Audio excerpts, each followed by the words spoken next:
Hello and welcome to episode 2 of AC's Talking Bowls. I think some of you came up with your own titles for this, but thank you for joining me again. It's absolutely fantastic to be here making a video for you. I don't think Boris Johnson likes me very much. Another month of lockdown. What's that about? So I can't get out and about, and I can't go bowling, and I can't film anything for you. What we're gonna do? Couple that with the fact that when I got home on Sunday from the Griffin, I looked at the footage that I'd taken, and my memory card's corrupted, so I've lost all the footage. Unbelievable. Anyway, we'll get on to that. We'll get on to that shortly. First of all, guys, thanks for joining me. My name's Andy Cairns. If you're new to this channel, you must love Crown Green Bowls. Please subscribe, become a Bowls buddy, be part of this community of ours. It's absolutely free of charge. And if you fancy it, hit that notification bell, and you'll get notifications of new content on the channel, which isn't as much as I'd like at the minute, but never mind. And finally, guys, and probably most importantly, if you do enjoy this video, please hit that like button. It makes a massive difference to the channel, and it also tells me that you're enjoying these things, so I'll keep doing them. So here we are again.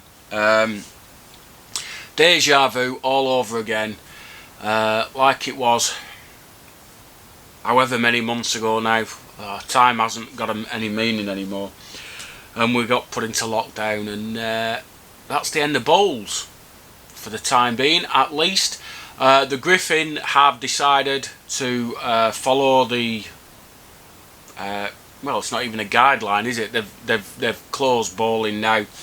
They're keeping the green open for social bowling only, limited to groups of 2, and that might change depending on any changes to the guidelines. But as of now, there is no more competitive bowling at the Griffin until December now, so it's going to be a long month.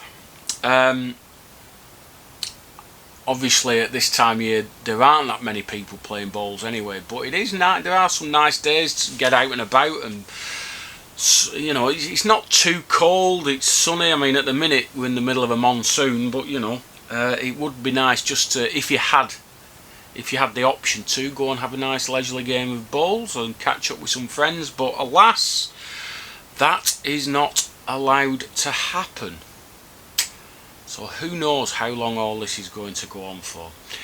But I'm not here to debate the rights and wrongs of the various guidelines that have been put in place. I'm just here to talk about bowls. So this weekend I did get over to the Griffin. Again, I probably shouldn't have done really, because Huddersfield weren't in tier 3 at the time. They were due to go into tier 3 1 minute past midnight on Monday. So really I probably shouldn't have gone, because Rosendale is in tier 3, but I needed to go, I needed to get out, so over we went. Yours truly was first game on, 9:30 start against Terry Brook, the secretary of the Griffin and greenkeeper, and a guy who's probably put in about 20 hours of practice last week. Just managed to squeak past him. 30 entries, by the way, which is, you know, pretty good. 9:30 start. Managed to get past Terry Brook. Then I managed to beat Dennis Tattersley from Barnsley, Danny Sillytoe's pal.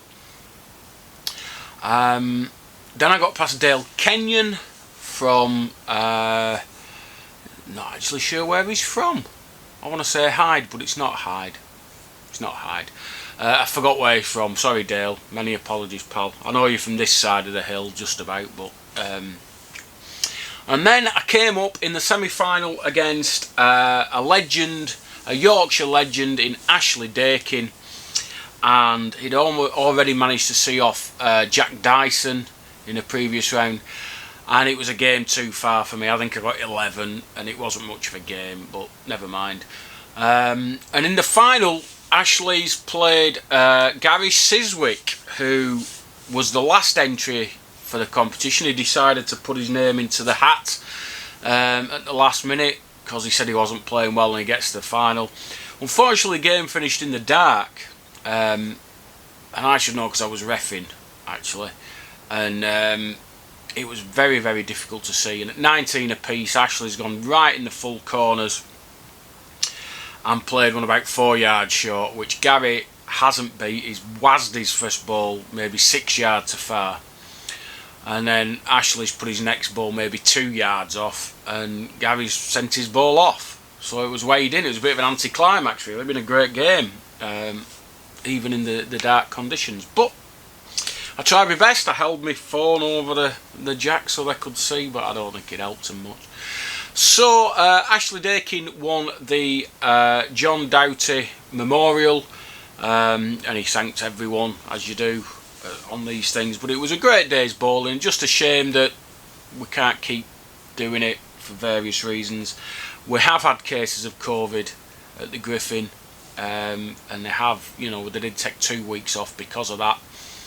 And it was great to see everyone there yesterday. It was not yesterday, Sunday. I'm losing track of my days. On Sunday, everyone trying to social distance as best they could, sticking to 3 people in the canteen, that sort of thing. And it was really nice to see everyone. Really good. Weather was a bit indifferent, but and even better, it was lovely to catch up with a very, very old friend of mine. Not seen him for a bit. Graham Flicker Hickey. He came over, popped over to see his old mate Dave Scott and a few others, and it was nice to just have a catch up with Flicker. Not seen him for a long time. He's enjoying his social bowling, not really bothered about playing in comps and things like that. Well, that comes to us all, I guess. So that was the Griffin, and it's a real shame that it's stopping when it is, because the green was absolutely immaculate. It was nice and warm. I think I only put my woolly hat on because it was raining. I didn't have a cap. But alas, that's where we are. That's where we are. And I'm sure that there's other winter venues who are feeling just the same, just as frustrated with everything as we are at the Griffin. But can't be helped. So that was the Griffin. Next, I think we'll have a look at a few of the comments that were left on the YouTube videos last week. Comment Corner. Okay, so last week was a bit of a tester for me. I wasn't sure how it went, and I got some really positive feedback. Andy Hodgson said, "Good video, Andy. Like the new format, and the topics you raise are all worthy of debate." Brian Wilson, "How refreshing to hear your rant. I totally agree. It should be a sport for all. I'm not a brilliant player, but do enjoy it, and the exercise does me good." So some really positive feedback. Absolutely brilliant. Malcolm Pask, "Great say, Andy. Welcome everyone. The more the merrier. That's what we need for bowling." Jim Courtney, "Andy, fantastic video. Totally agree with all your comments. I've been bowling in and around the Merseyside area for 40 odd years and only ever seen one bowler from an ethnic background. We need to encourage everyone to our game. Well done. Look forward to the weeks to come." So that's absolutely brilliant. Really good feedback. Oh, it's got sunny. Look at that. Tony Freeth, in answer to my Mike Wakelam question that I got asked last week.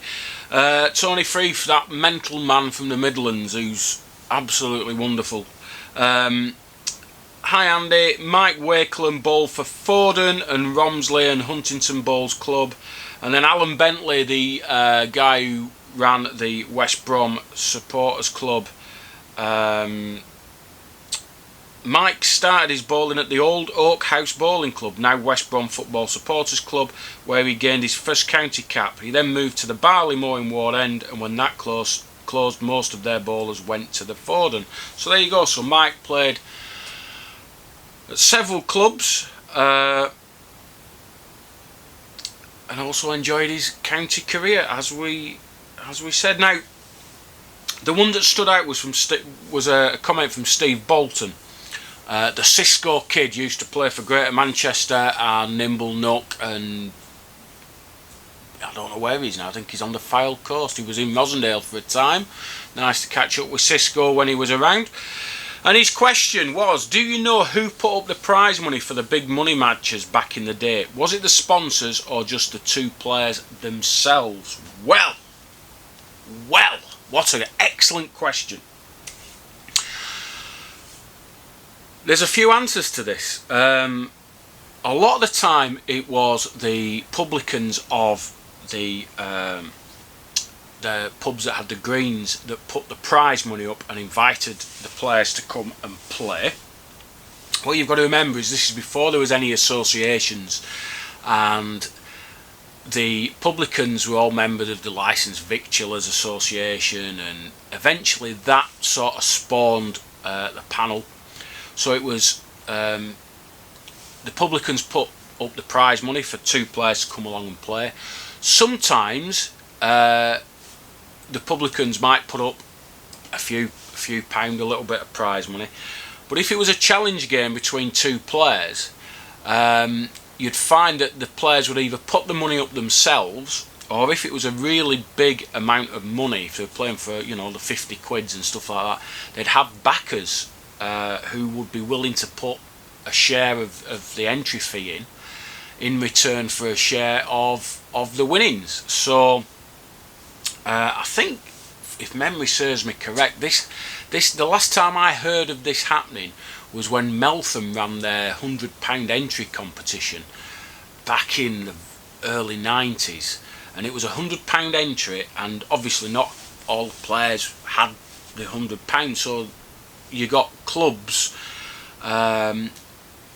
paying for the entry of their man, or putting shares in and things like that.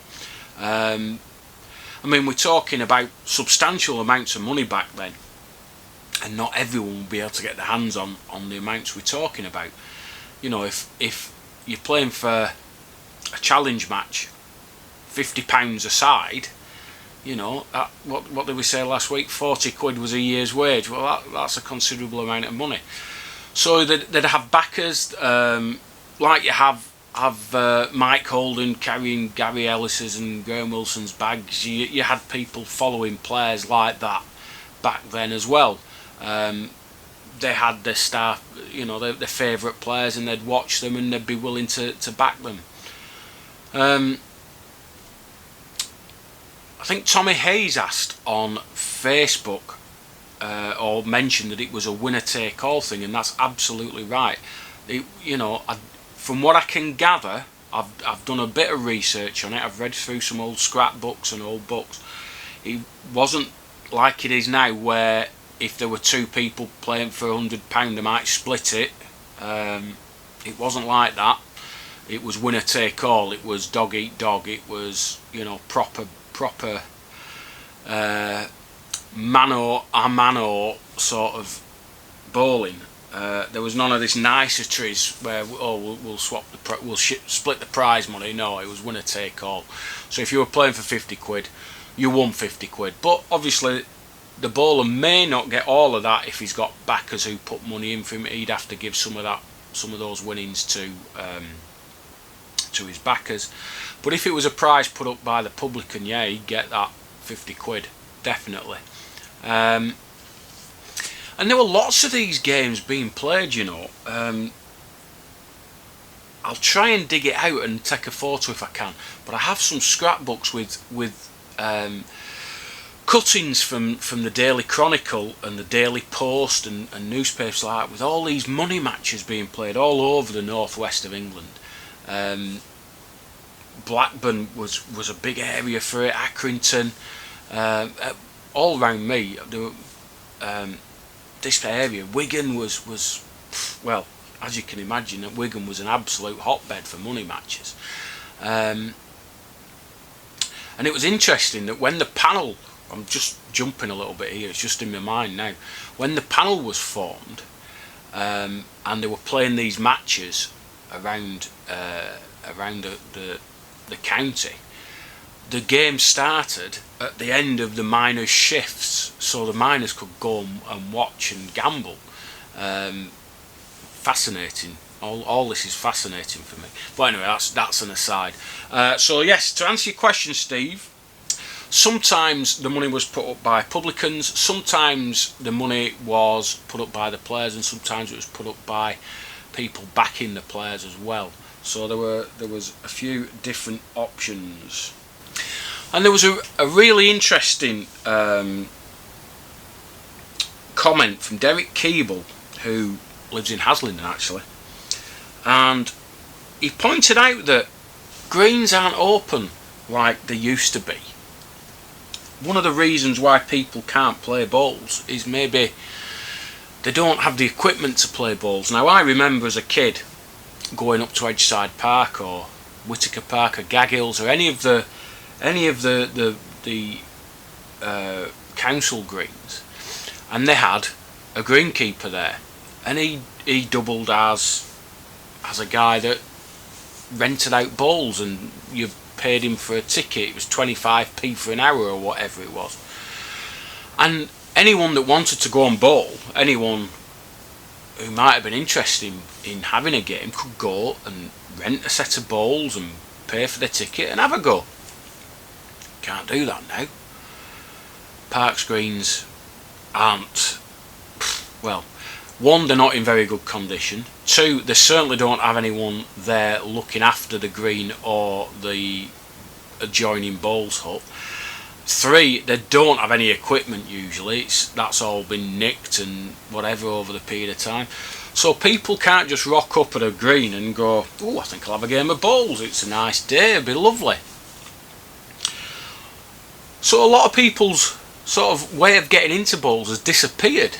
You can't do it unless you have a club who is really, really proactive and has spare sets of bowls and has people there willing to give up their time and effort and energy, helping newcomers just try the game to start with and see if they enjoy it. I know at Gag Hill, I have to go and talk about things that I know about. And at Gag Hills we have a guy, Tommy Pilling, really nice bloke, fully qualified coach. He's gone out of his way to get 8, 9, 10 new women to come and bowl at Gag Hills. I'm not sure if they're from his church or from somewhere, but they've come along, they've started, they've had a go and they're enjoying it. And initially there were bowls, and anyway, big do's and little do's. The following season they've got a new team. They've started a fourth team at Gag Hills, which, you know, at times like this is absolutely incredible. To go out and get non-bowlers, people who have not had any interest in bowls ever, to come and have a go and then get hooked and want to start a team is just amazing. And all our clubs, all the clubs in the country need somebody like that. They probably need 2 or 3 people like that to go out and actually recruit people. Say, just come and have a go, have open days, have people there who are willing to help, willing to give the basics to these newcomers. I mean, you look at, whenever I see bowls on television, I don't mean competitive bowl. I mean, if it's ever in Coronation Street or anything like that, they put the wrong foot on the mat, they lead with the wrong leg. It all looks very awkward. Nobody really ever gets it right. And it seems obvious to us that play the game that how you should do it, but it's not obvious to everybody. They put the lead foot on the mat instead of the back foot, and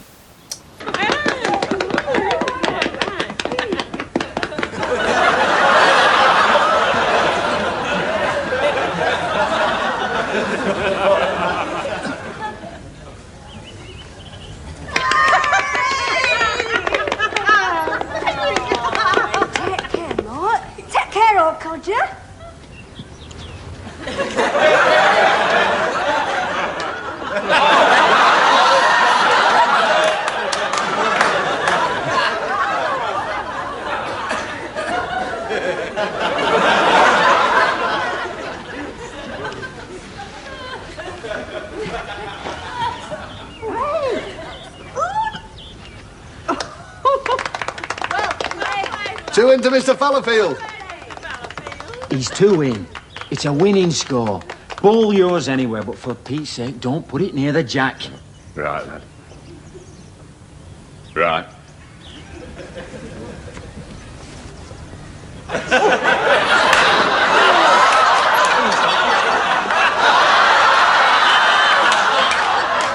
On into more.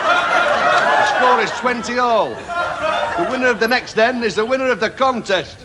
We need people at clubs. We need people willing to give their time up to do it, and maybe that's something that in the new season, March, April time, that's what we all should be doing as bowlers.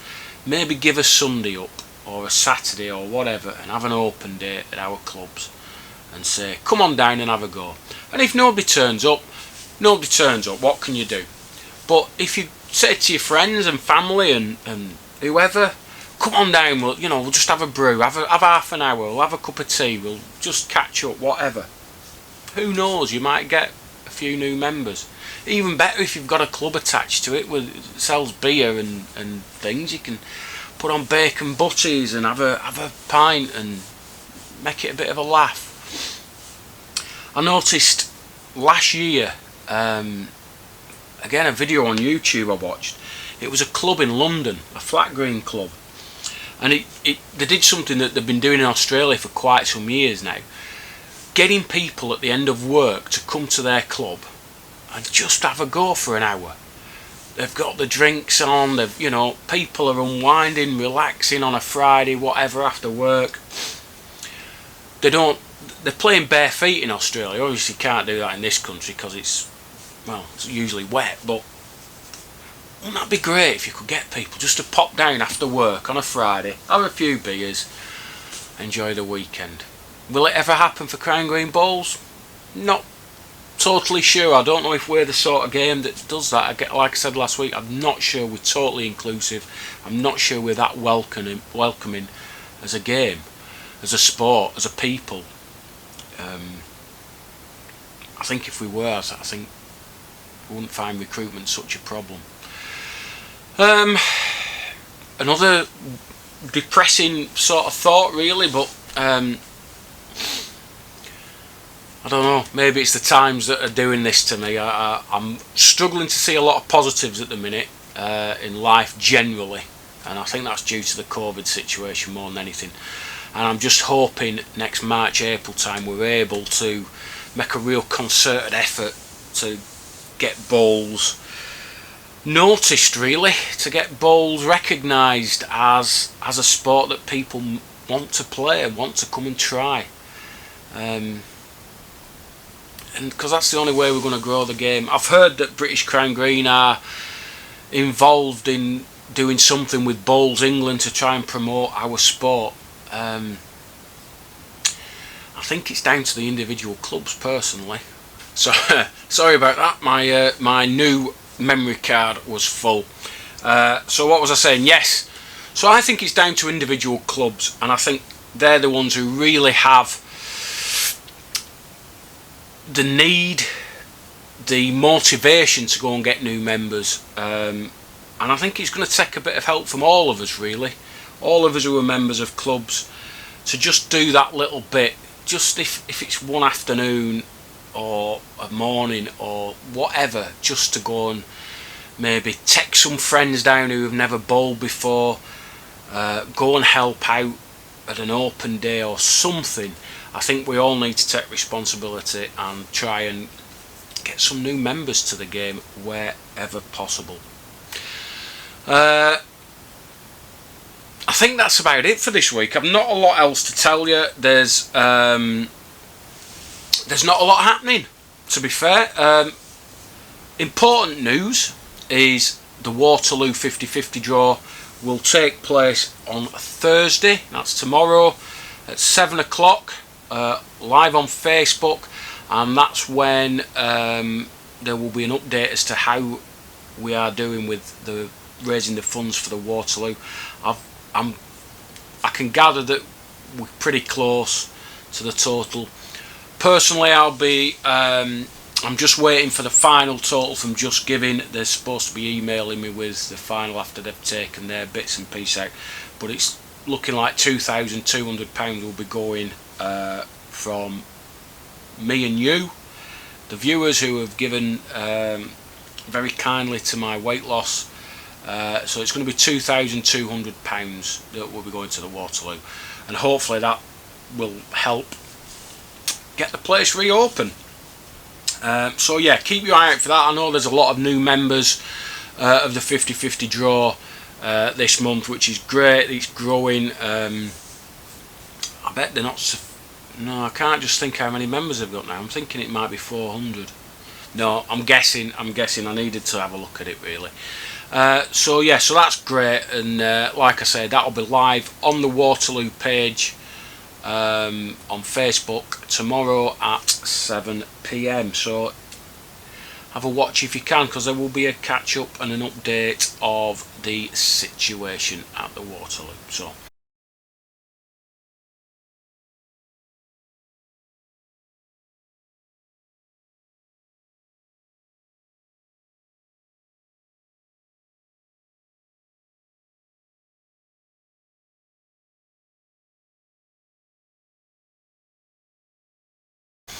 I'm going to leave it there, guys, for this week. Again, I'm short of retro videos, so I don't think there'll be one on this week, but I'm going to keep having a look through my back catalogue and see if I can find something. Thanks for watching. Obviously, we can't get out bowling anymore, but the important thing is we all stay safe, and hopefully we'll get through this, and hopefully a brighter future, not only for Crown Green Bulls, but for all of us. So look after yourself, guys, and I hope to see you again next week. Thanks for watching.